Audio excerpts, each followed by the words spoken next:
Superkompyuter O'zbekistonning jahon chempionatidagi imkoniyatini qanday baholadi? Assalomu alaykum.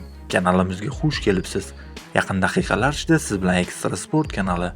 Videolarimizga like bosib, bizni qo'llab-quvvatlayotgan barchaga rahmat. Aynan sizni qo'llab-quvvatlashlaringiz tufayli biz ishlashda davom etamiz. Demak, bugungi dasturimizni boshladim. 2026-yilgi jahon chempionati ishtirokchilari 4 yillikning eng nufuzli turniri oldidan so'nggi tayyorgarlikni ko'rmoqda. O'zbekiston milliy terma jamoasi ham jahon chempionati tarixiy debyutini nishonlashga tayyor.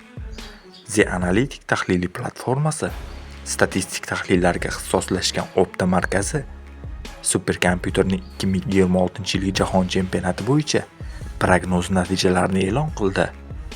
Xo'sh, superkompyuter hisob-kitoblar tahlillariga O'zbekiston milliy terma jamoasi bo'yicha qanday natijalarni taqdim qildi?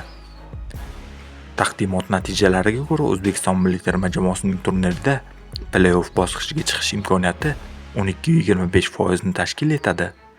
Jamoaning 1/8 finalga chiqishi 3.78%. Bu bosqichdan o'tishi chorak finalga yetib borish ehtimoli 1.16% ga baholandi. Sun'iy idrok O'zbekistonning jahon chempionatida g'olib chiqish imkoniyatini 0.07% ga tenglashtirib ko'rsatdi. Superkompyuter hisobiga binoan jahon chempionatining asosiy favoriti Ispaniya milliy terma jamoasi qayd etildi. Yevropaning amaldagi chempionlarining jahon kubogini qo'lga kiritishi 15.3% ga teng ekani ko'rsatilgan.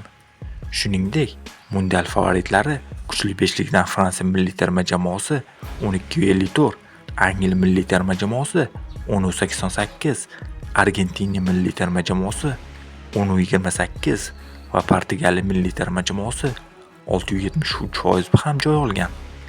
Favoritlar qatorida zikr etilayotgan Cristiano Ronaldo yetakchiligidagi Portugaliya terma jamoasi mundialning guruh bosqichini O'zbekiston futbolchilari bilan bir guruhda boshlaydi. K guruhida bu ikki jamoadan tashqari Kolumbiya va Kongo Demokratik Respublikasi vakillari ham o'rin olgan. 23-marotaba tashkil etilayotgan bu galgi jahon chempionati avvalgi musobaqalarga nisbatan jiddiy o'zgarishlar uchragan. Moliyaviy ko'rsatkichlar ham rekord darajaga yetdi. FIFAning jahon chempionati 2026 ishtirokchilari uchun umumiy to'lovlari $727 million tashkil etadi. Shundan $655 million natijalar uchun mukofot pullari hisoblanadi. Bundan tashqari har bir terma jamoa kamida $10.5 million oladi. 9 million ishtirok etgani uchun va 1.5 million tayyorgarlik xarajatlari uchun. Qadrli do'stlar, siz nima deb o'ylaysiz? O'zbekiston terma jamoasi qaysi bosqichgacha yetib boradi? Albatta fikrlaringizni izohlarda yozib qoldiring. Videoga esa like bosib ketishni unutmang. Kelasi dasturlarda ko'rishguncha xayr, salomat bo'ling.